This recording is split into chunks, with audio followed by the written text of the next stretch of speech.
ಅನ್ನೋದು ಅವರಂತಾರ ಅಭಿಮಾನದಿಂದ ನಮ್ಮ ಪಕ್ಷದ ವಿರುದ್ಧ ಹೇಳಿಕೆ ಕೊಡ್ತಾರಲ್ಲ ಅಂತವ್ರನ್ನ ಯಾಕೆ ಇಟ್ಕೊಂಡ್ರಿ ನೀವು?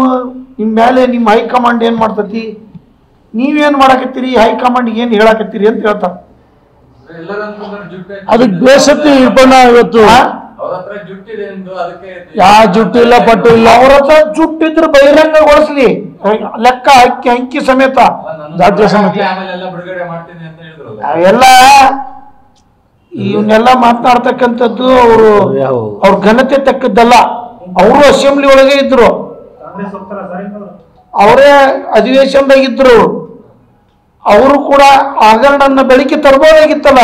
ಅವತ್ತು ಅದೇ ಇಡೀ ಜಿಲ್ಲೆಯೊಳಗಿರ್ತಕ್ಕಂಥವ್ರು, ಇಡೀ ತಾಲೂಕಿನಾಗಿದ್ದಂಥ ಕಾರ್ಯಕರ್ತರು ಅವರು ಧ್ವನಿಯಾಗಿ ನಾವು ಕೆಲಸ ಮಾಡಕ್ ಬಂದೇವೆ. ಇನ್ನ ಇದೆ ಬಸವನಗೌಡ ಯತ್ನಾಳ್ ಮಾತಾಡೋದು ಯಡಿಯೂರಪ್ಪ ಮೇಲ್ಗಡೆ ಬಂದಿಲ್ಲ. ಬಂದಿರೋದು ಒಂದು ನಾಯಕತ್ವ ವಿರುದ್ಧ ಮಾತನಾಡ್ತಕ್ಕಂಥದ್ದು.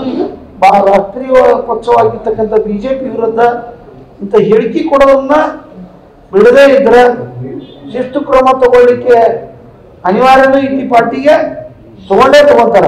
ಯಾರು ಅಪ್ಪನು ಅಷ್ಟಿನ ಅನ್ನೋದು ಅವರಂತಾರ ಅಭಿಮಾನದಿಂದ ನಮ್ಮ ಪಕ್ಷದ ವಿರುದ್ಧ ಹೇಳಿಕೆ ಕೊಡ್ತಾರಲ್ಲ ಅಂತವ್ರನ್ನ ಯಾಕೆ ಇಟ್ಕೊಂಡ್ರಿ ನೀವು? ನಿಮ್ಮ ಮೇಲೆ ನಿಮ್ಮ ಹೈಕಮಾಂಡ್ ಏನು ಮಾಡ್ತತಿ? ನೀವೇನು ಮಾಡಕತ್ತೀರಿ? ಹೈಕಮಾಂಡ್ಗೆ ಏನು ಹೇಳಕತ್ತೀರಿ ಅಂತ ಹೇಳ್ತಾರೆ. ಅದಕ್ಕೆ ಬೇಸತ್ತಿ ಇರ್ಬಣ್ಣ ಇವತ್ತು ಯಾವ ಜುಟ್ಟು ಇಲ್ಲ ಪಟ್ಟು ಇಲ್ಲ. ಅವ್ರ ಹತ್ರ ಜುಟ್ಟಿದ್ರೆ ಬಹಿರಂಗಗೊಳಿಸ್ಲಿ, ಲೆಕ್ಕ ಹಾಕಿ ಅಂಕಿ ಸಮೇತ ರಾಜ್ಯ ಸಮೇತ ಎಲ್ಲ ಇವನ್ನೆಲ್ಲ ಮಾತನಾಡ್ತಕ್ಕಂಥದ್ದು ಅವರು ಅವ್ರ ಘನತೆ ತಕ್ಕದ್ದಲ್ಲ. ಅವರು ಅಸೆಂಬ್ಲಿ ಒಳಗೆ ಇದ್ರು, ಅವರೇ ಅಧಿವೇಶನದಾಗಿದ್ರು, ಅವರು ಕೂಡ ಹಗರಣನ್ನ ಬೆಳಕಿ ತರಬಹುದಾಗಿತ್ತಲ್ಲ.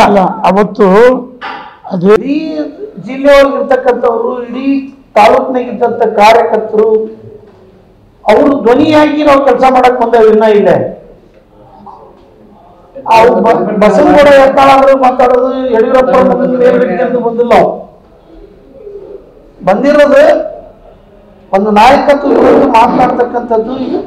ರಾಷ್ಟ್ರೀಯ ಪಕ್ಷವಾಗಿರ್ತಕ್ಕಂಥ ಬಿಜೆಪಿ ವಿರುದ್ಧ ಇಂಥ ಹೇಳಿಕೆ ಕೊಡೋದನ್ನ ಬಿಡದೇ ಇದ್ರೆ ಶಿಸ್ತು ಕ್ರಮ ತಗೊಳ್ಳಿಕ್ಕೆ ಅನಿವಾರ್ಯನೂ ಇತಿ ಪಾರ್ಟಿಗೆ ತಗೊಂತಾರ.